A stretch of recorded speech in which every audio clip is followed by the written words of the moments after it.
નમસ્તે, આર્ય કચોટ, નગર મંત્રી જૂનાગઢ, અખિલ ભારતીય વિદ્યાર્થી પરિષદ. આજે અમે સૌ મોતીબાગ સર્કલ ખાતે વિરોધ પ્રદર્શન કરવા માટે એકત્રિત થયા છીએ. આપ સૌને જાણ જશે કે જીકાસ પોર્ટલ દ્વારા જે વિદ્યાર્થીઓ પાસેથી રજીસ્ટ્રેશન માટે 300 રૂપિયા ફી વસૂલવામાં આવે છે, જે બધા માટે યોગ્ય નથી. આ ફી સાવ નજીવી કરી દેવામાં આવે અથવા નિઃશુલ્ક કરી દેવામાં આવે તેવી અમારી અખિલ ભારતીય વિદ્યાર્થી પરિષદની માંગ છે.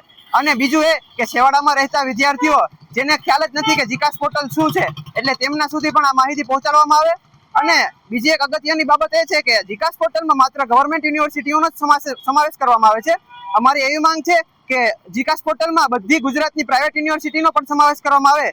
જો આ સમાવેશ કરવામાં ના આવે તો જીકાસ પોર્ટલને બેન કરો તેવી અમારી અખિલ ભારતીય વિદ્યાર્થી પરિષદ દ્વારા માંગ છે. અને અમારી માંગને જો લેવામાં નહીં આવે તો અમે આગામી સમયમાં વિરોધ પ્રદર્શન કરશું અને બહુ મોટા પાયે આંદોલન કરશું તેવી અમારી યોજના છે. આજે અમે જીકાસ પોર્ટલ માટે મોતીબાગ સર્કલ ખાતે સૌ બધા વિરોધ પ્રદર્શન કરવા માટે ભેગા થયા છે, જેમાં અમે બધાએ સૂત્રોચ્ચાર કર્યો અને રોડ પર બેસીને રામધૂન બોલાવી.